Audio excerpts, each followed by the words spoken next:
इस वीडियो में हम कॉस्ट ऑफ गुड्स मैन्युफैक्चर्ड के मज़ीद 3 सवाल डिस्कस करेंगे, लेकिन इन्हें हल आपको खुद करना है।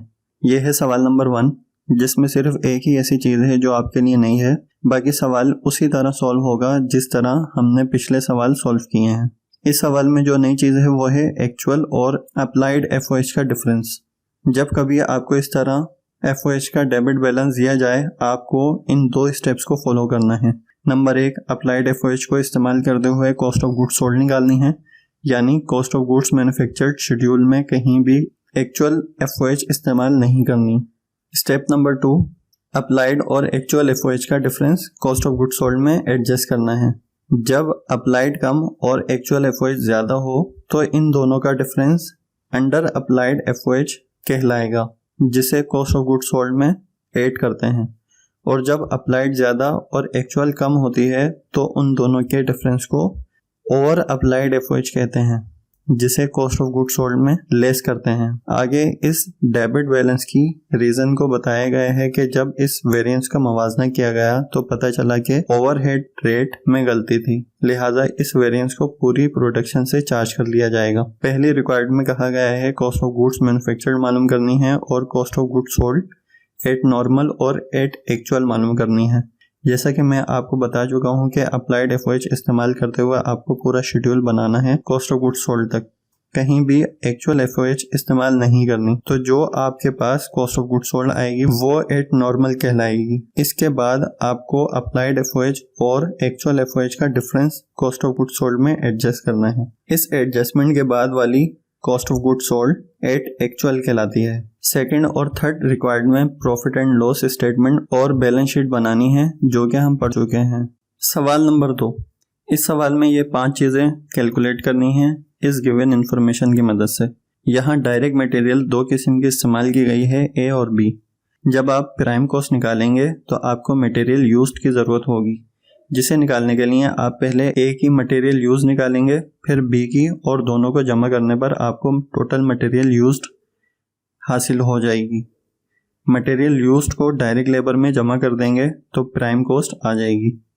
कन्वर्जन कॉस्ट एट नॉर्मल निकालनी है सेकंड रिक्वायर्ड में, जिसका फॉर्मूला है direct labour plus FOH applied. इसके बाद कॉस्ट ऑफ गुड्स सोल्ड आपको एट नॉर्मल और एट एक्चुअल मालूम करनी है, जो हम क्वेश्चन नंबर 1 में डिस्कस कर चुके हैं। लेकिन कॉस्ट ऑफ गुड्स सोल्ड निकालने के लिए वर्क इन प्रोसेस और फिनिश गुड्स की एंडिंग और बिगिनिंग बैलेंसेस की जगह इंक्रीज और डिक्रीज दिया गया है। यानी वर्क इन प्रोसेस में साल के दौरान 40,000 का इजाफा हुआ है। इसका मतलब है साल के शुरू में अगर 20,000 थी वर्क इन प्रोसेस तो 40,000 के इजाफे के साथ 60,000 हो गई हैं।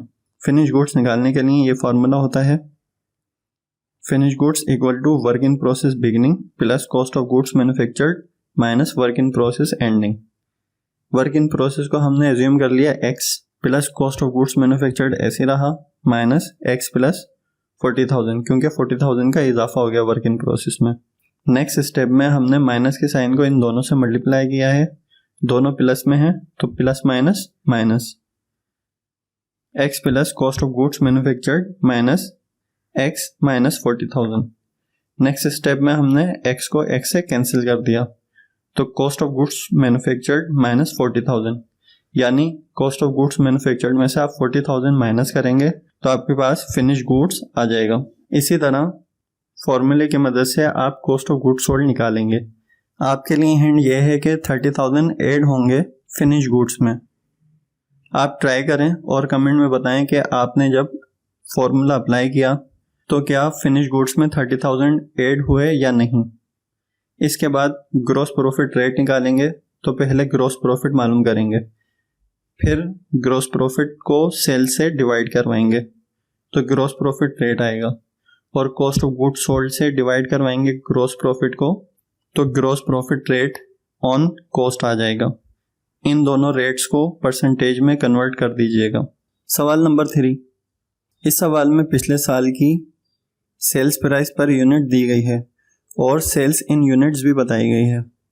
ग्रॉस प्रॉफिट इस कंपनी का 25% था कॉस्ट ऑफ गुड्स सोल्ड का, और इस कॉस्ट ऑफ गुड्स सोल्ड में 40% मटेरियल था और अप्लाइड एफओएच 15% था।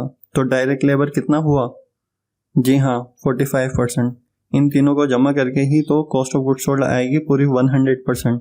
आने वाले साल में एक्सपेक्ट किया जा रहा है कि मटेरियल और लेबर की कॉस्ट में 25% तक इजाफा होगा और अप्लाइड FOH में 12.5% तक इजाफा हो सकता है। तो इस बढ़ती हुई कीमतों के पेश नज़र कंपनी ने अपनी प्राइसेस जो कि 280 थी बढ़ाकर 325 कर दी। आपसे रिक्वायर्ड में पूछा जा रहा है कि कितने नंबर ऑफ यूनिट्स बेचे जाएंगे कि हमारा ग्रॉस प्रॉफिट आने वाले साल में इतना ही आए जितना पिछले साल था। मजीद 2 और भी प्राइसेस दी गई हैं, यानी आपको तीनों कीमतों का बताना है कि किस कीमत पर कितने यूनिट सेल होंगे तो सेम ग्रॉस प्रॉफिट आएगा जितना पिछले साल आया था। इस किस्म के ट्रिकी क्वेश्चन में काफ़ी मुश्किल होती है कि सवाल को शुरू कहाँ से किया जाए। तो आप मेरी ये बात हमेशा याद रखें कि जब कभी आपके सामने ऐसा सवाल आए तो आपको जो आसान चीज़ें लगें वो मालूम कर लें। जब आप कुछ सवाल हल कर चुकेंगे तो बाकी सवाल भी आपके लिए आसान हो जाएगा। बस आपको सवाल देख के घबराना नहीं है। मैं स्टेप्स बता देता हूँ। आपको number of units of sales मालूम करने हैं, यानी लास्ट ईयर के ग्रॉस प्रॉफिट को डिवाइड करवाना है इस साल के पर यूनिट ग्रॉस प्रॉफिट से। पिछले साल का टोटल ग्रॉस प्रॉफिट मालूम करने के लिए सेल्स और कॉस्ट निकालनी है। पहले सेल्स निकालेंगे 2000 को 280 से मल्टीप्लाई करके और फिर इसकी मदद से कॉस्ट निकालेंगे। ग्रॉस प्रॉफिट 25% है कॉस्ट ऑफ गुड्स सोल्ड का, इसका मतलब हुआ सेल्स आपकी 125% है कॉस्ट की। तो अगर 280 को 125% से डिवाइड करवाएंगे तो कॉस्ट ऑफ गुड्स सोल्ड आएगा। सेल्स में से cost of goods sold less करने पर ग्रॉस प्रॉफिट आएगा पिछले साल का। अगले साल की कॉस्ट निकालने के लिए पिछले साल की कॉस्ट में से मटेरियल, लेबर और FOH अलग अलग कर लेंगे। मटेरियल और लेबर इंक्रीज हुआ है 25% और FOH 12.5%। तो आप पिछले साल की कॉस्ट के लेबर और मटेरियल में 25% इजाफा कर देंगे और FOH में 12.5%। किसी रकम में अगर परसेंटेज के हिसाब से इजाफा करना होता है तो उस रकम को उस परसेंटेज से मल्टीप्लाई कर लेते हैं और जो जवाब आता है उसे ऐड कर लेते हैं। मिसाल के तौर पर मुझे 5000 को 10% बढ़ाना है तो मैं 5000 को 10% से मल्टीप्लाई करूँगा तो आएगा 500। फिर इसे 5000 में जमा कर दूंगा तो 5500 हो जाएगा, यानी 5000 में 10% इजाफा किया तो 5500 आया।